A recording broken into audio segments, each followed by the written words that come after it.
Hey everybody, welcome to the stream. Here we go. We're launching a new course. We got teacher, instructor, matte painter, artist, creative director. You do all kinds of stuff, huh? You're quite prolific, as we were talking about before we came on here. We got Maxx Burman. Say hello to the Hey, peoples. what's up, guys? Yeah. Morning or afternoon or evening, wherever you're coming from across the world. The cool thing about doing these Slack streams before the class is out, or now that the class is out, is everybody from around the world is coming in. So that we have people from California, somewhere in the States. We have people from China, all over the place basically, and they're coming in. It's really cool, different time zones and stuff. So everybody that's here, welcome. Welcome. This is awesome. We're really excited. We've been working with Max on building his course for some time now. I remember Max reaching out to me about, I don't know, how many months ago was it? Been a bit of time now, huh? Yeah, I think it was like June, July. Yeah, I hit you up and was just reaching out to see if you guys were interested in doing a map painting course. It was pretty ironic because right before you had reached out to me, we had some instructors that were coming on I was asking them, hey, what would you like to learn? Because that's one of the things we ask when you come on to Learn Squared. It's not necessarily, it's all about teaching and learning at the same time. And so I was asking them, and they're like, I would really love to learn how to do matte painting. It's like, okay, great. And then you just happened to email me, and I was like, okay, well, here we go. This is perfect. Then this will be this is exactly what we need, actually. So it was awesome, and so you kind of came in perfect timing, really. So that was awesome. I'm playing Max's reel. You can kind of see what he does professionally. If you want to kind of maybe walk through a little bit about what you do professionally, and we can talk a little bit about like how that integrates into the course.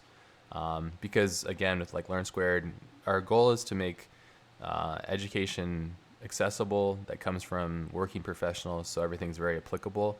So if a lot of times people ask when I go and tell them I do art for a living or whatever, they'll say, "Oh, did you go to school for that?" And I feel like there's never been a better time than now to learn online and learn from the best or from people that actually do this stuff applicably. So how did you get started, and where did this all come from, and why did you decide to teach matte painting? Yeah, well, I've been working as a map painter for about 8 years, and I actually didn't go to school for it. I learned from online tutorials and YouTube and Google and stuff like that. Hmm. And I really like that way of learning. Yeah. So when I was doing that throughout high school, and then when I turned 18, I just started hitting up every studio and was just like, "Let me in, let me paint," and That's awesome. got an internship and got people coffee for a little bit, and then finally got a chance to sit down on a box and start painting. So Wow. um, You're just a yeah, so I go-getter then, huh? yeah, definitely, and I love I love this new kind of revolution of now. Education is just becoming available to anyone, anywhere, online. Mm. It's super exciting. But yeah, that's how I got my start in matte painting. I started at a studio called Zoic, and I did a bunch of TV shows. Oh, And cool. I know those guys. yeah, from there I just started jumping around and kind of never stayed at one place too long, and just made the rounds at most of the studios in LA. That's awesome. What do you look for in an education experience, like when you're taking because you've learned online too, especially when it comes to this. So, what do you look for, and how does that help you as a teacher and instructor? Yeah, I think it really comes down to pacing for me, because I don't have too long of an attention span. If someone doesn't catch my interest, then I'm not going to learn the tools. Yeah. And also, like, I think project-based project-based courses are the best, because I just think that's a great way to learn. You set a goal, and then you just learn all the tools you need to hit that goal. And along the way, you kind of pick up more and more information about the tools or the software or the creative process. Yeah, and I think that's really a good way of looking at it too. Just like being able to learn as you go, being focused on something, and being able to have like this is something we talked about when we were designing your course, was having something so that when you take this course, you have something to take away from it at every step of the way.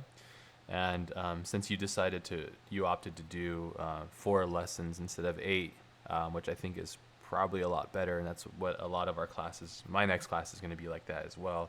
it reduces a lot of like learning fatigue, basically, which I think is really important. But um, yeah, I think having something that's applicable and being able to learn it as you go and being able to have access to that kind of stuff quickly and get results is really the key.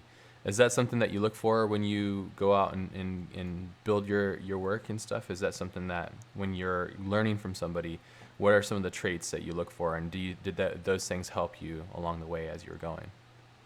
Yeah, I think I did a couple Learn Squared courses, and Andrew sent me a couple too to just check out and kind of see the pacing and the flow of it. Mm. And I think teachers that are able to engage and just engage someone, but also just give you all the information. Watching that and watching like your title design class and Maji's environment design class and Jama's 3D class, like all of those, I definitely like understood more how to structure this course. Mm. But also, this is my first course I've ever done, so there's still a lot I have to learn. Yeah, I think you did a great job, though. You're very concise in your communication. I mean, having seen how you're teaching and how the lessons all came together, you're really concise. And I think that's really an important part of teaching. It's not assuming and being really concise with your words and being able to communicate the abstractions, because a lot of the stuff that we do is quite abstract. Trying to explain that to somebody that doesn't understand the basic fundamentals of the tools and all that kind of stuff, which I think is really important. What were some of the things that you were going through? I know one thing for me when I decided to teach is that I learned a lot about my own practice that I didn't really focus or pay attention to before. What are some of the things that you kind of learned along the way, because you just kind of you take for granted because you just do it naturally? When you teach something, you have to really analyze and break it down. What are some of the things that you can remember from the actual teaching process of this course that kind of taught you something? Yeah, I mean, it was a big thing taking a look at my process and breaking it down step by step. Because when I'm working every day, a lot of the times I sit down and then I like blank out and it's dark outside and I don't remember doing anything. I just, you get into the flow of it. So you're not thinking once these tools become natural about what you're actually doing. You just kind of go through the muscle memory of getting these paintings out. Yeah, absolutely. So taking a step back and looking at my process and trying to break it down step by step, it was amazing just to I got to lay it out, so now I can kind of find different areas to attack and try to find more efficiencies in it. Sure. Yeah, that probably helps you too. I think after teaching too, you become like a lot more of a boss, because it just things kind of come naturally, or like things that would have been more abstract are now solidified because you've been able to communicate it by teaching it. So usually makes you better, I think, by teaching things. So yeah, I can see that. And makes me excited to keep teaching and teaching more because I feel like it really did improve my flow. Awesome. Well, we can kind of get into the class. So why don't you explain kind of intro to matte painting and the reasons why you decided to teach this course, and you can talk a little bit about, we'll go through each lesson. Also, everybody that's here, thank you for being here. If you have any questions, we'll be taking note of those, and we're going to be doing all questions that you guys might have at the end of the stream, and Max will be here to answer any questions. That's what we're here for. If you guys have any questions or needs or anything like that, we're going to go through that, but we're going to continue on. But if you do, just keep track of them, and then we'll go through and blast through that at the end. So let's talk a little bit about your course, why you decided to teach this, some of the things that you learned from it. Obviously, we just touched on a little bit there, and then kind of we'll go through each lesson and kind of break down your reasoning behind constructing each lesson and how you think it's going to help the students, and we'll talk a little bit about your expectations and all that good stuff. So. Sure. Yeah. Well, I think I wanted to start with an intro to matte painting course that focuses on just the Photoshop process and all the tools that you actually use. And I've seen like a couple matte painting courses out there, but I haven't really felt that anything showed it step by step exactly like what the process is. So I really wanted to break it down in the simplest chunks that anyone could follow, but also if you're an advanced matte painter, that you could go through this and see different areas that maybe you can incorporate in your own workflow. Awesome. Do you think that with the growing rise of like the success of like 3D and mapping and all that stuff, that the value of matte painting is still really relevant? Because I know that's probably like one thing that on the rise, you know, as the industry itself is changing, how relevant matte painting is still. I still find it very relevant. We were talking about it just recently, actually, because 3D can only take you so far. But what are your thoughts on it? Yeah, well, I think the rise of 3D only helps matte painting Yeah. because if you can incorporate these tools and use it with 3D, you just get to a different level. Because we were talking about it a bit earlier of like when you get to a certain point with a 3D scene, just rendering becomes an issue. Yeah. And also just the speed of how quickly I can create an asset and add it into a shot with 2D elements and photo elements versus modeling it, UVing it, texturing it, doing the look dev and shaders, rendering it, and then comping it in. Mm. And then even when you get to that point, you're probably going to want to do some stuff on the 2D side of things to get it all the way. Yeah. So I think it still has a speed boost doing the 2D side of things, and I think the 3D doesn't really. It's not like, oh God, matte painting's going away because 3D tools are getting so good. It's more, oh God, matte painting is getting so much better because we now have 3D tools that we can also incorporate into the process. Yeah, absolutely. I think, if anything, I would say the reason why I still think it's quite relevant is because of its ability to train your eye to see things. Even if you think you're above and beyond this stuff, or that 3D can beat this stuff, which I still don't believe, because there's still a lot of like all the main studios, Weta, ILM, are still using insane amounts of really great compositing techniques, which all kind of tie into that. But I think that it makes it helps train your eye. I think this gives you a good fundamental idea of how to basic like an entryway to compositing as well. I think really, if you think about lighting and all the tricks that you're teaching in this course, it's like the way that lighting works and how things work together and all that kind of stuff. I think it really ties together really, and it kind of helps that whole process. I believe it to be really quite quite a benefit to any artist really that's looking to do stuff that's on a hyper real sensibility, and really achieve those with fast results. So Yeah, definitely. And if you look at the matte painting departments at ILM and Weta and stuff like that, they're very heavy 3D bases. Like the matte painting department at ILM now is actually just called the generalist department, because most matte painters are required to know so many different softwares to make this stuff happen. But for an intro course, what I really wanted to do is drill in the Photoshop side of things, because no matter what other 3D softwares you're going to use, that's just going to be a base that you're going to plug in and then go through the Photoshop process. So this is really focusing on that part, and then any 3D knowledge that you have, you can plug right into this. yeah, no, that's awesome. I think it ties together, and literally, I believe that. With this stuff is just knowledge is power, really, you know, and being able to be, you know, powerful on set or in the studio that's hired you. I think that really helps no matter who you are. I think it really just knowledge is power, you know, no matter who you are and where you are. I think having this ability to do these things is really helps, you know, and that's one thing I found to be really awesome is it was actually Michael Wrigley and Adam Swab. Adam Swab's got a class, he's teaching Houdini, and he was really interested in learning how to do matte painting as well, because he knew how powerful it was. He knew that he could only get so far with what he was generating. He knew that with understanding matte painting, even the basics will get him the fundamentals that he needed. And a lot of this stuff comes from these pieces. So we should probably talk a little bit about breaking down each lesson, because that'd be really good. And can kind of start talking about lesson one. This course, Intro to Matte Painting, that Max is teaching, it has 4 lessons. Lesson one, we'll talk a little bit about this and kind of your thoughts on why you went about making this, like why did you start with the concepts, and then we will go into photo bashing, perspective, and lighting. Is there a particular reason in the flow in which you create things that you wanted to kind of touch on these things first?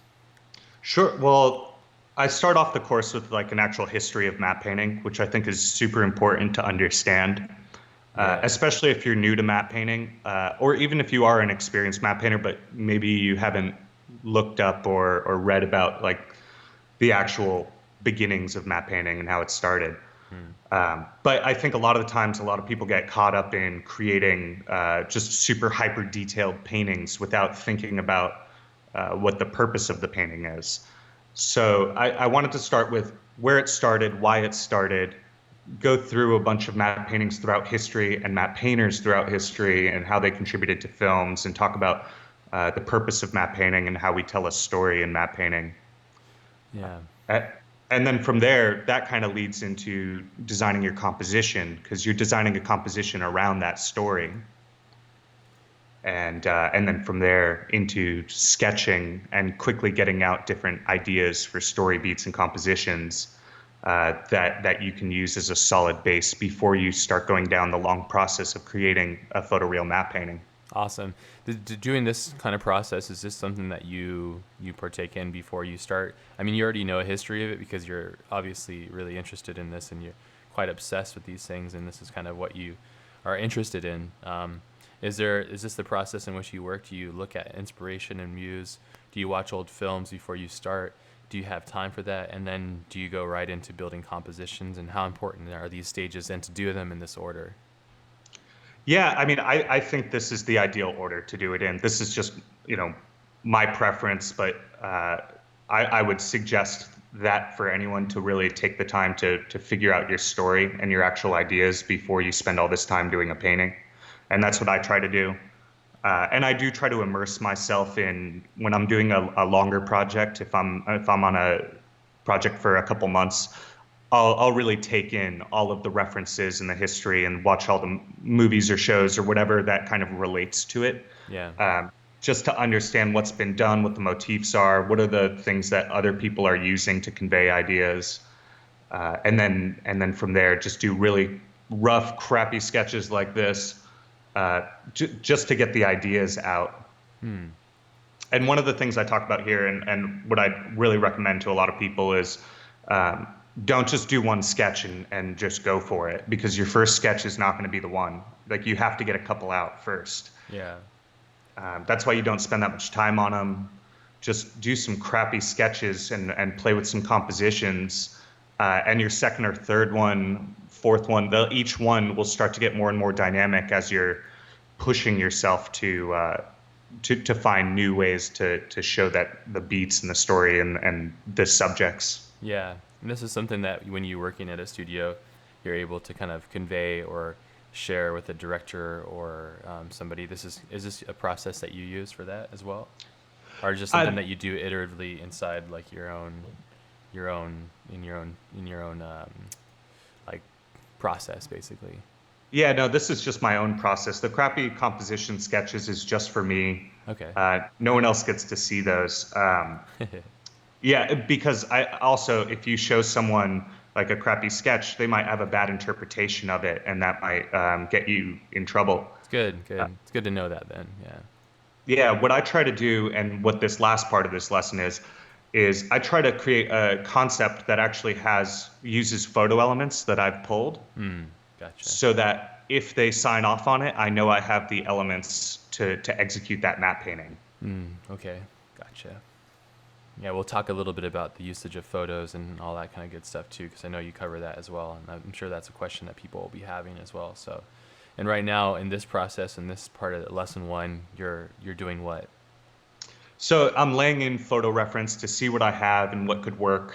And I'm not spending that much time on it. I'm just like quickly lassoing these out, dropping them in, and lining elements up to my composition sketch. Gotcha. And if you scrub to the end, I spend a little bit of time doing a little bit of polish. And so this is like a concept, a black and white concept that you could actually share with the client and see, am I on the right track? Good. And you discussed this, right? The path like you use in your professional career. You use this kind of as a guide to kind of show people an inside look of how like a professional matte painter works, right? So it's like applicable and all that stuff.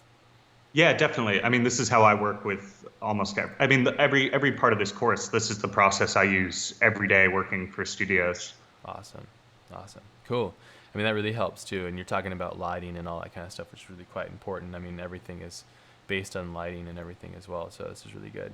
And then you do a awesome recap. I remember those, and then you'd have homework, and that's one thing that we always enforced and for all of our classes, because we want people to actually use these things that we're teaching and then apply them. So the homework stuff. And how did you go around designing your homework for every lesson?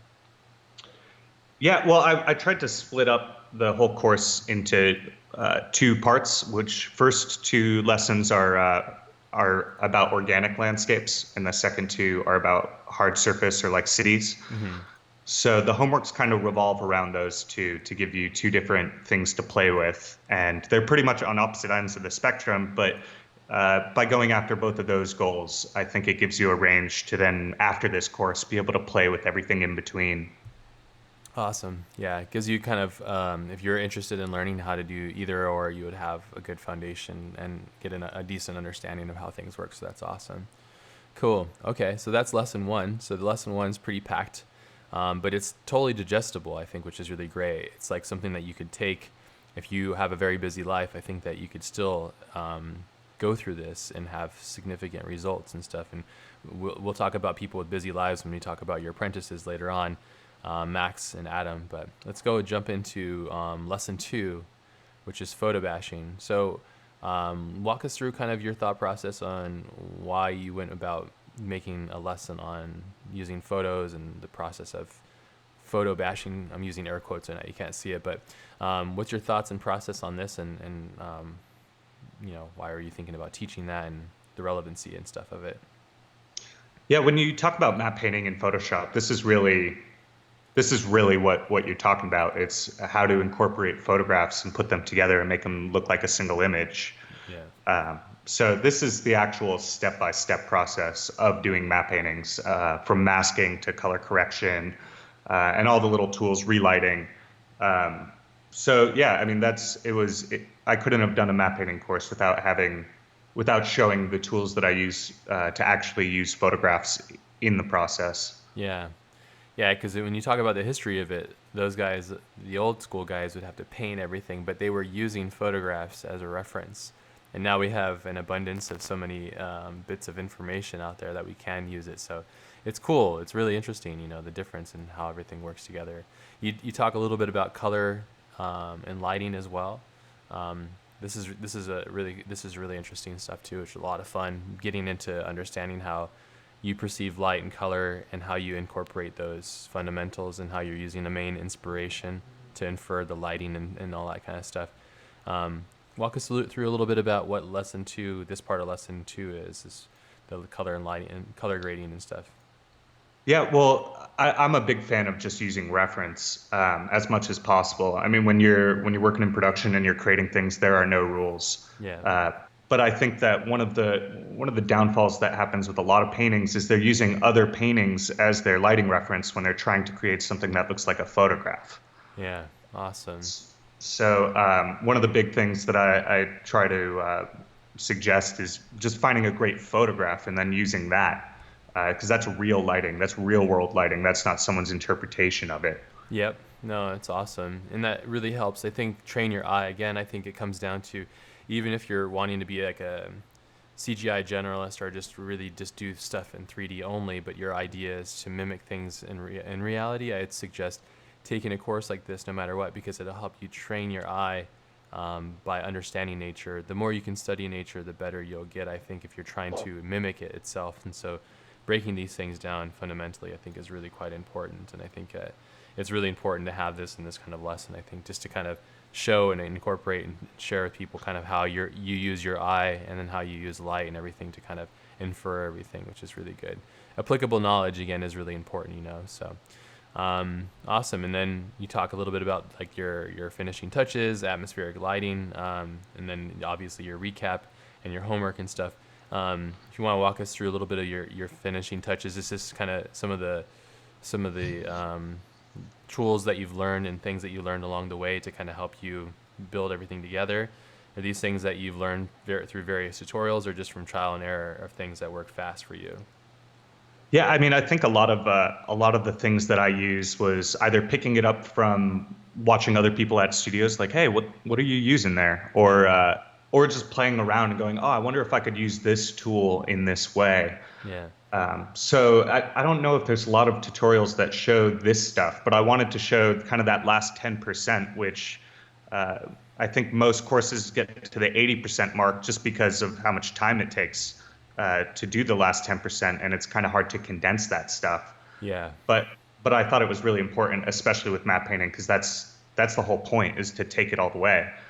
Yep. So these are just little tools. Right now, you're watching just little ways to make the sharpness of all of your elements be consistent, and just different ways to punch things up, hit some spec highlights. Those little things that really help. That's cool. Yeah.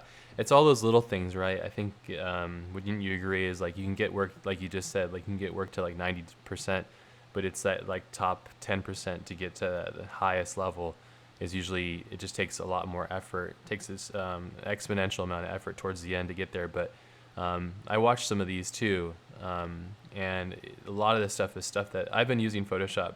Even, it was funny, I was talking with Max, your apprentice, we'll talk about that a little bit later, but he's been using Photoshop for like 20 years or something. He was telling me, like, remarking on how much he was learning from you of things that he just didn't learn before, and so I think that's really cool because you're using a fundamental program, which is something that almost all of us have now, Photoshop, and you're just teaching people that have been using this stuff for quite some time. You're teaching us things and processes, I think, that are really quite applicable, and it really helps us. I don't know, it's really applicable knowledge, which I think is incredibly important, so yeah.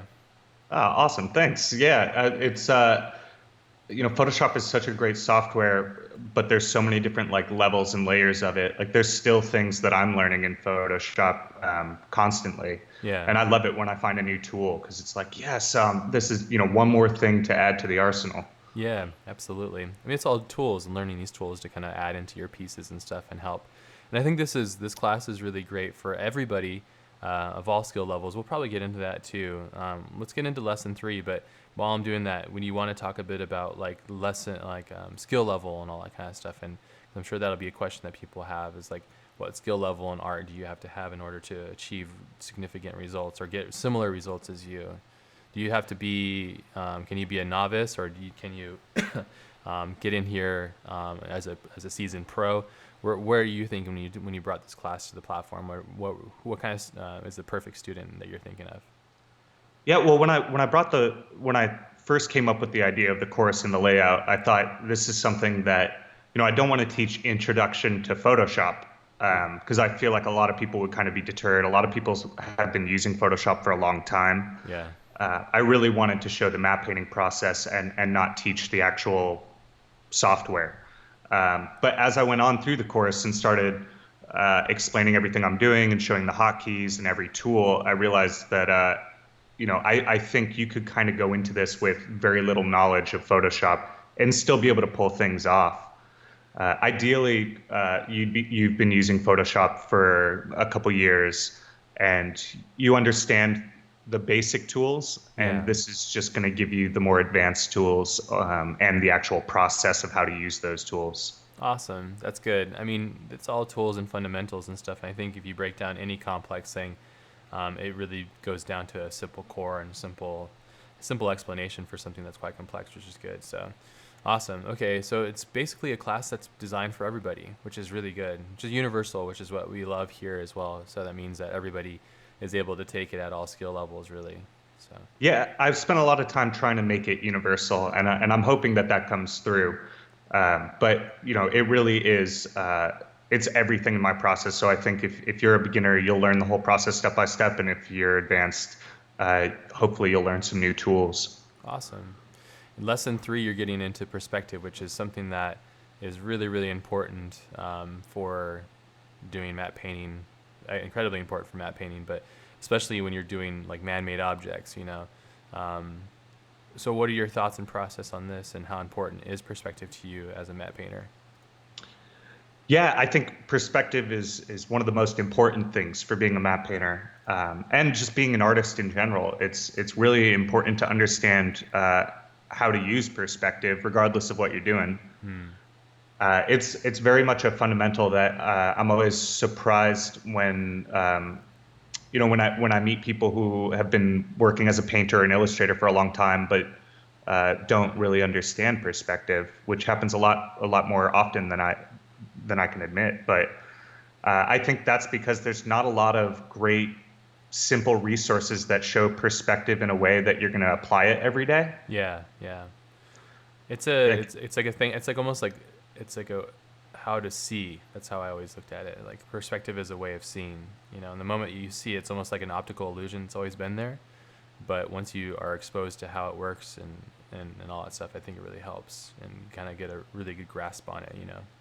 yeah, and that's why I think going back again to this being a project-based course of like picking your goal and then learning the tools to accomplish it. I think this is the best way to learn perspective is actually attempt a perspective painting where you take images and completely change the perspective or negate the perspective, then rebuild it and things like that. That'll really, doing this a couple times, you'll be shocked how well you understand perspective. Yeah, it's all about like putting in the reps and the muscle memory and stuff. So that's awesome. And you talk a little bit about 2D and 3D, I guess, in perspective, and for lesson 3. Yeah, so this is how to take a 2D image and make it into a 3D image, but it's fake 3D, but Yeah. this is how you get photo textures to line up. And this is also something if you're using a 3D software and you're building out your scene and you're rendering it and you're using that as a base. These are the tools that you can use to add more texture or to add those little details because you're going to need to line that up to your 3D. Yeah, exactly. So these are good techniques, even if you are using 3D, to add bits into the perspective from your scene. So that's really cool. Awesome. Yeah, perspective is quite important. It is interesting when you find a professional artist or creative that's been using or working in the industry and doesn't have those basic core fundamental skills, because those are really important things, and being able to see things for what they are and all that kind of stuff helps too. So Yeah, and I really think it's because if you pick up a perspective book, it just looks like a math worksheet, sure, yeah, And this actually, I tried to break it down in a way that you can see exactly how you'd use this when you're working on a painting. So hopefully this is more digestible. awesome, very cool. And then you talk a little bit about color correction again, and then atmosphere, which is good because atmospheric perspective really helps. So you can see distance and stuff, adding that haze and stuff. How did you come about understanding how this stuff works? Because you grow up and you see all this stuff, obviously, as a human. We're all professionals at how things are supposed to look. But the moment that you kind of understood how to use atmospheric perspective, was that a big kind of game changer for you? I mean, it's a small thing, right? But it's actually really quite important when it comes to creating depth within flat two-dimensional images. Yeah, definitely, and it all ties back into perspective, but really understanding what's happening when you look in the horizon and you see things that are further back are picking up colors from the sky because of the atmosphere in between them, and that's what gives you depth. It was a game changer when I really understood that. But I think it's one of the most important things when you're doing paintings, especially if you want to create something epic and vast, is to really understand how to create that sense of depth and scale. Yeah, that's awesome. Yeah, all good techniques, basic core fundamental techniques, and all of art too is taught here, which is good. A lot of really core fundamentals just are really important.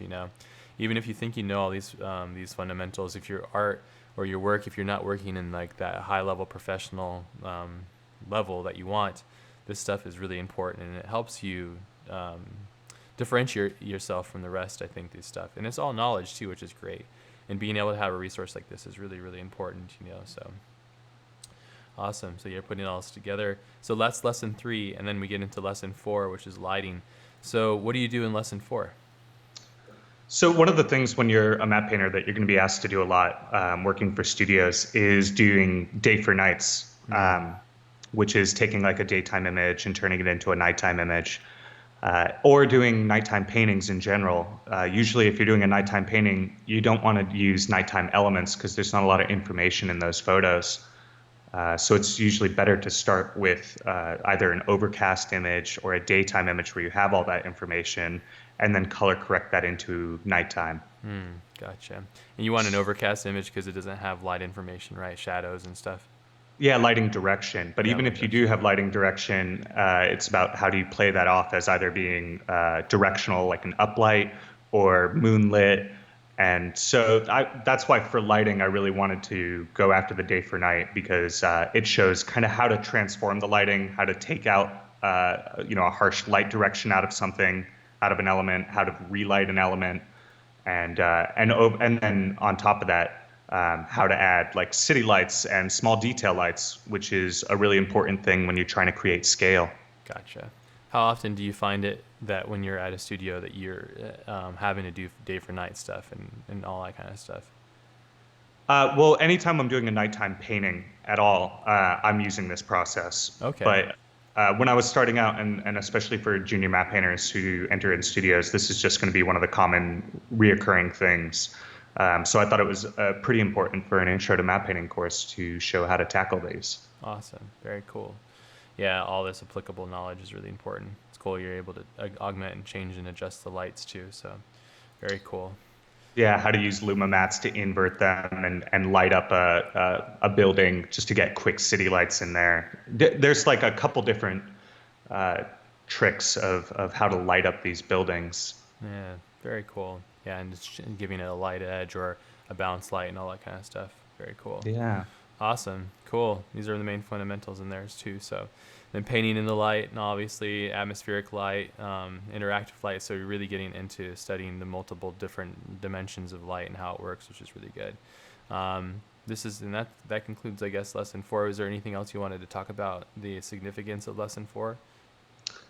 I think lesson 4 is it's not introducing a lot of new tools. It's just a couple of tricks with the tools that I've introduced in the first 3 lessons. Yeah. So what I was really hoping for, and what happened with me when I was even doing this demo, is you just hit a stride where you can start to get into the flow. You're comfortable with these tools, and you can start just having fun with them in here. Awesome. That's very cool, man. Awesome. And yeah, and getting that flow is really important. So let's talk a little bit about your apprentices. We have Maxim Zestkov, which is a friend of mine and yours now. He's been around for quite some time. He's amazing. And we also have Adam Swab. And Adam is, if you're not familiar with Adam, he's actually, like I mentioned earlier, he's going to be teaching a course on Learn Squared in regards to Houdini. There's been a lot of requests for people to that want to learn Houdini and stuff. So you have these two, I think Max and Adam have completely different kind of trajectories and skill sets, but how is it working with them? And here's, I believe that some of their homework's in here. Yeah, so we have some of their homework that's in the homework uploader. How is it working with, let's start with like Maxim Zeskov. Well, firstly, both of them are badasses. Like, Yeah. it was the highlight of my week getting to chat with them, and they're just such cool guys, and I loved seeing everything that they did with this course, all those awesome paintings that they did, and just getting to chat with them, just because so many. It's always good to meet other people who just love this stuff, have a passion for it, are interested in it, and then kill it when they go for doing a painting. Yeah, no, that's awesome. Yeah, there's the cool thing about Max is he's been doing this for quite some time now, but it's really cool to be able to see him kind of learn and grow, and also his openness to wanting to learn and grow, which is really great. He had a lot of fun. I know that he did. I mean, he told me quite a few times how much he enjoyed the process, so that's really awesome. Yeah, I loved seeing because Maxime has such a unique, distinct style. Yeah, he does. And I really love his style, and especially like in my personal work and his personal work, I think we're both kind of going for the same moods and colors and stuff like that. So it was really cool to see what he brought to it, and him taking his eye and his natural instincts with these tools, but also like all of the years of experience that he has with similar tools and doing similar types of images, but now taking it to the map painting side of things. Awesome. I think it really helps to start off with your course with very strong apprentices, because it sets the pace and the tone of everybody that needs to follow. Just keep that same, match that quality or go higher too, which is really good. Helps inspire people as they go through it, and that's one of the reasons why we have other instructors or people come on that are already working professionals to be the apprentices, because I think it really helps. This is really cool too. Again, his shape language is always very unique and special in his ability to do this and tie these things together. If you're not familiar with Max's work, let's see, Zeskov. Yeah, if you go to Maxim Zeskov's, here you go. I'll post this in the chat for you guys all to check it out. But Maxim's work is really, really awesome, and he's got some really, really cool techniques. But the thing that I felt like when we merged these guys together, and we thought this would be really good, is because Maxim has an exceptional eye for design, and I felt like this would be a really interesting course for him because he already kind of does this kind of work, but in his own kind of style and idea and stuff. So if you haven't checked out his work, you should. And he also has quite a few films. He's a tour de force. He's really amazing. He's awesome. So super inspiring, creative. So and then next we move on to Adam Swab. So how was it working with Adam? Yeah, I loved working with Adam. He really went ambitious with each painting, which I love. He really went for it.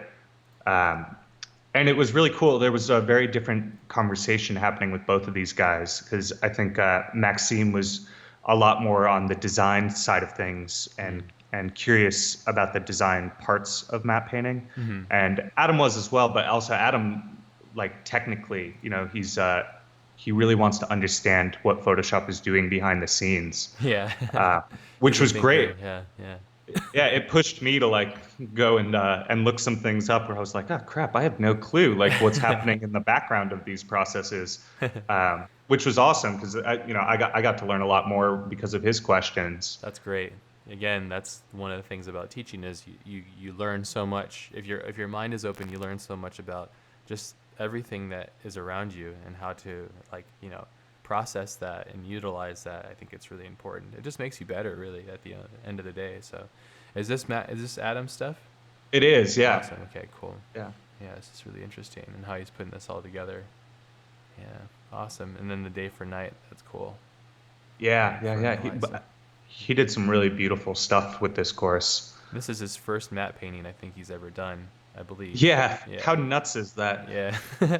Yeah. I remember. I mean, when I was starting out, I remember there was only a couple people that were teaching this stuff, and one of them was Dylan Cole had a really awesome course, I believe, with Noman, and that was like the main resource. I remember seeing that going like, I think this could be something that I could do, and I think this is something I could learn, and I actually never ended up becoming a matte painter, but it's something I always really admired and loved in films, and it felt like something that was connected to the painter, basically bringing those realities and being able to paint something within a film. I thought was really cool. So, but this really, it's crazy to see the growth of things and see somebody like Adam doing his first piece, and then how like it's pretty powerful for his first piece. It's pretty awesome. So congratulations, Adam. That's awesome. Good job.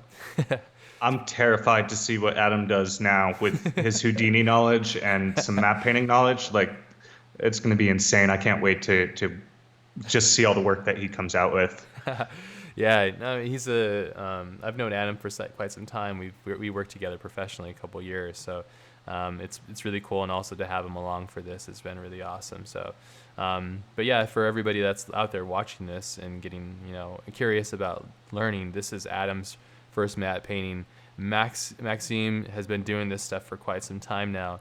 But this is something like I mentioned earlier when I was having conversations with him. He was saying how awesome it was for him because he's been using these tools and this software for such a long time, but he's learning new things and how much he enjoyed that process and stuff, which is really great. And utilizing these things to kind of build concept art or to infer your ideas or to sell your ideas or to convey them to a director or to yourself or whoever, I think it really helps. It's just more power, basically. The more power you have, the more abilities you have, the more of an asset you can be, therefore the more you can charge, therefore the more you can earn, all of that stuff. It all kind of helps you grow and level up and stuff. So these are all great things. So it's really cool to be able to see what these guys made. And also they're very busy people. I know Adam's a very busy person, same with Maxime as well. So it was really cool being able to see you guys all kind of connect and do this together and share it with everybody. So, and this whole process, again, is captured and it's discussed. There's a journey section for every lesson here. So you guys, if you're curious to see kind of how Maxime created what he did, or Adam Swab created what he did. It's all there, and you can see that and follow along with them, which is really good. So super applicable knowledge, super usable knowledge, really good stuff. So that's awesome. So we went through an introduction with Max. We talked about the course, the reasons why teaching this course, and then we talked about a breakdown of all the lessons. Probably now, if there's any thoughts or things that you wanted to address that we might have missed, if not, then we will go into like our live Q&A based off the Twitch stream to answer anybody's questions, and then we can go from there. So. Yeah, I mean, I think that covers it pretty well. If there's any questions, though. Yeah, there's plenty. Yeah. We'll go through the questions. And while we do the questions, I'll just probably play your reel, unless there's like applicable things that we'll go and like source. So that the screen has something going on. And this as well, if you go to Maxx Burman's website, maxburman.com, I'll post a link in here so you guys can see. You can see kind of the work that Max has been involved with and what he does for a living. So you can see, again, it's really important for us to have instructors that do this stuff for a living, because what's the point in learning from somebody if they're not really actually using this stuff? So, okay, yeah. Top question. Let's see here. Let's scroll through my stuff. And thank you to Momo for capturing all these questions. Appreciate it, man. It's hard for me to interview and do that too, so really appreciate it. So first question is pretty blatant and open, but how do you learn to do matte painting? You take this course. That's how you learn. This course. That's a simple answer to a very big, complex question. Is literally, if you're interested in learning matte painting, this is an amazing course for that, because it runs you through all the fundamentals as we just talked about, breaks down the history and everything. So. Also, one other thing to add to that, like, this course is to give you a starting point. And the way you learn matte painting is by doing matte paintings, just doing a lot of them, a ton of them constantly. So this will give you the tools, hopefully, to get going and get playing with it. But really, if you want to learn it, just do it nonstop. Yeah, it's a muscle memory too, like exercising those techniques and tools. And I mean, how many matte paintings did it take you until you were able to do it professionally? Oh, yeah. Yeah, hundreds of just playing with crappy things, getting it halfway point and then being like, I screwed this whole thing up, and then starting over. Yeah, so it is about putting in the time. But you can actually do some serious time warping like Adam Swab did by taking this course and having that deep, close connection with you, which really helps as well, which is basically what the mentorship is, and we'll talk about that towards the end there. Next question is, how do you find your images? Do you buy stock photos, take your own photos, Google Images, and super edit it? So how do you get your images? All of the above. But I used to go and shoot a lot. I travel a lot, so I always have a camera with me, and I would shoot a lot of images. What photo camera do you use? I have a 5D, but also when I'm traveling, I have a small little like Sony one with the detachable lenses and stuff. So it's just like a lightweight camera that lets me be more mobile. But also Shutterstock, iStock Photo, like any of those stock photo websites, they're a great resource, and I use those a lot as well. Awesome. Yeah, utilizing all your resources as much as you can. Do you obviously have to use things that you buy or things that you shoot for professional work though, right? Yeah, definitely. There's some rules around the whole thing. Even when you're using, I guess when you're using stock photos, it goes a little differently because you are purchasing them. But you have to change an image. If you're using someone else's image, you have to change it like 60%, or there's some marker there. When I'm using images, I'm using small chunks of them, and I'm distorting them and warping them and color correcting them so far away from the original. And that's just a really important thing to keep in mind. You don't want to be stealing other people's photographs. Using stock photo websites is the cleanest, simplest way to do it. And you can get an account that just gives you a certain amount of downloads each month. Yeah, awesome. That's good to know then. Okay, what are some must-have softwares for this course in order to take this course? What are the softwares that people need to have?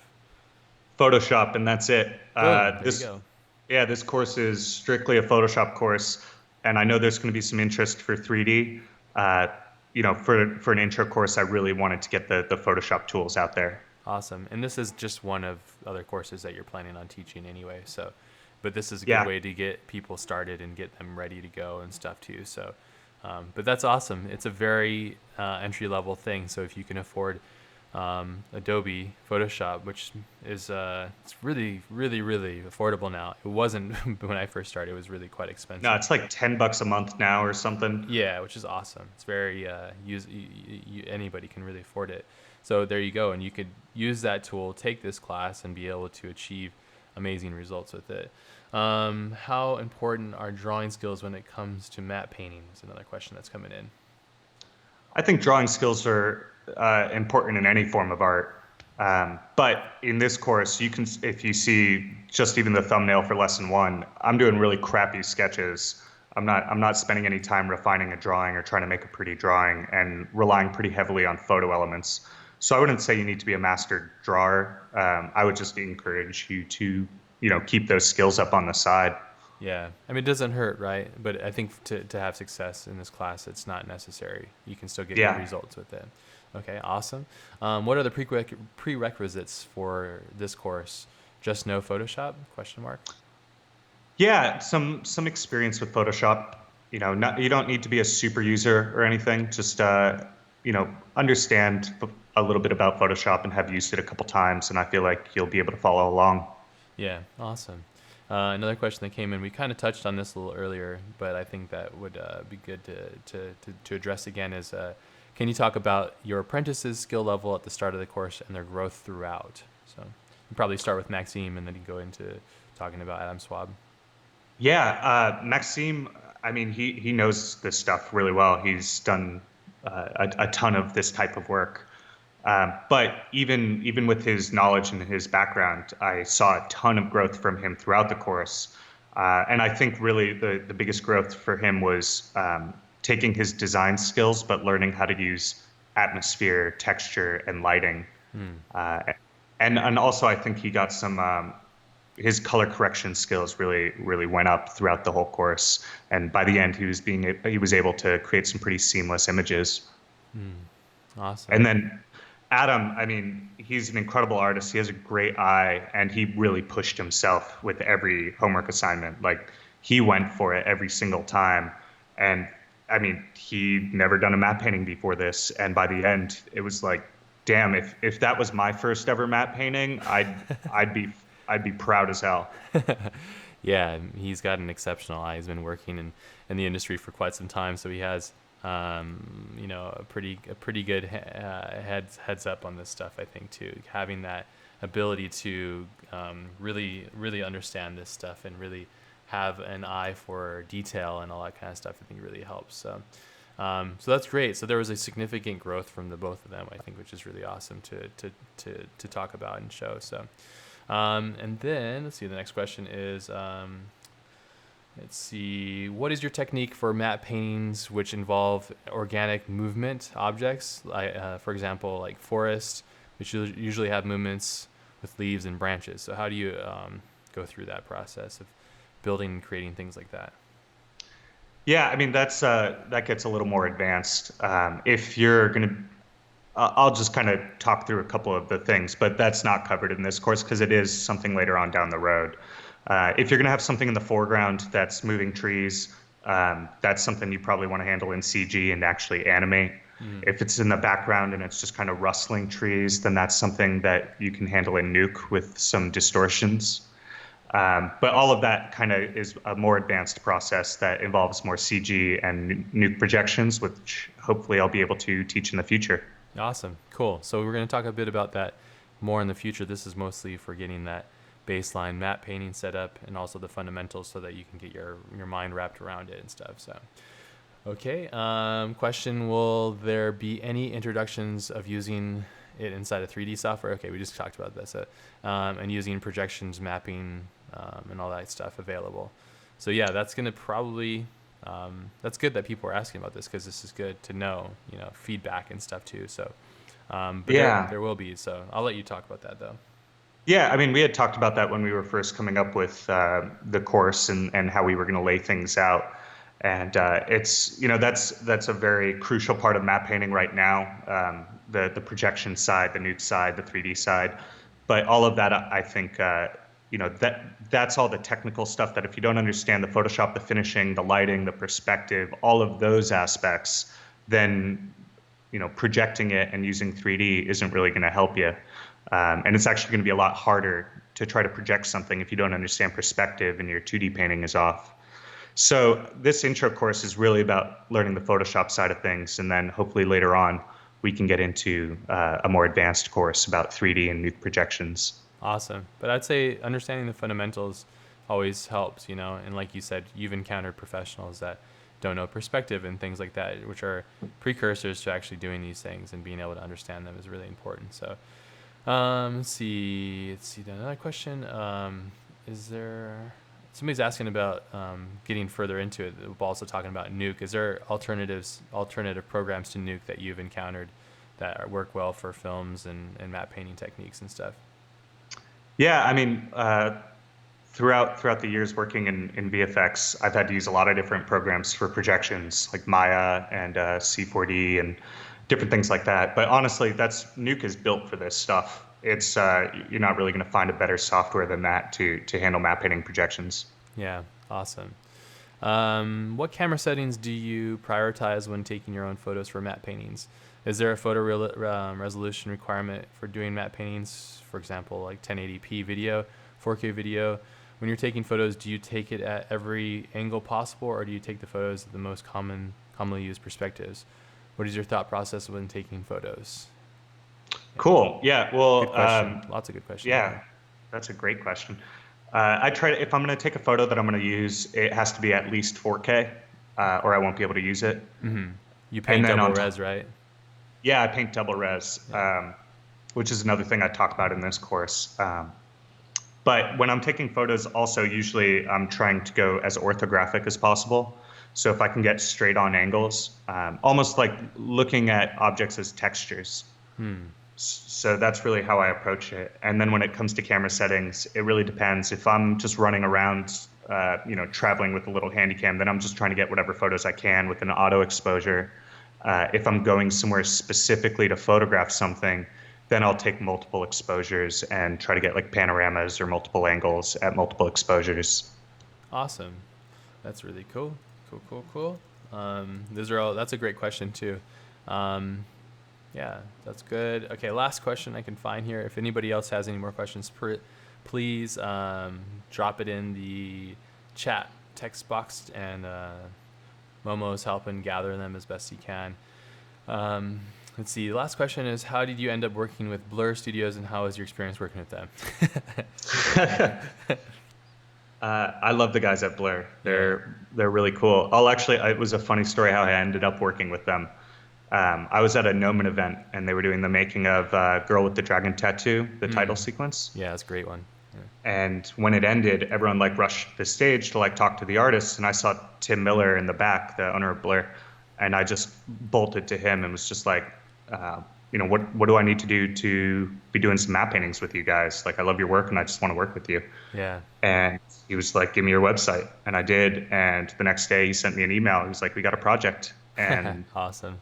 That was 5 or 6 years ago. And I've done a couple projects with them since. I just finished Titanfall 2 with them. And I love working with those guys. It's just a badass team. And every time we do something, they just keep pushing the quality level. Awesome. Yeah, Tim's really cool. Those guys are great. Good people. Hard workers, really, really love what they do, and really innovative, and really into what it is that they create. So high level. It's good to work with people that are at that level. I think that always helps. Awesome. So that pretty much concludes everything we wanted to talk about today. Max, is there anything else that you can think of that you wanted to make sure that you discussed and talked about? I just want to thank everyone for tuning in to this, and I'm really excited. The most exciting part of releasing this course for me is to see the homeworks that everyone does. Yeah, it's really cool. I want to be blown away and humbled, and already Adam and Maxime set a high bar, and with both of them I was like, oh crap, okay, there's some skill out there. So I'm just super excited to see all the work that everyone does with this. Awesome. Yeah, so if you guys are curious, you guys are interested, we had a huge demand for this, so we imagine this is going to be a really interesting pool of people that are going to be taking this course. So if you want to, it's a 4 lesson course The basics starts off at $65. The Learn Squared version and everything is in here is at 125. And then Maxx has also opened up his mentorships, which is very important if you really are very, very serious about taking your education to the next level. This is by far the best bang for the buck, the mentorship. So if you are interested, I believe you have. Did you open up a window for mentorships for this opening?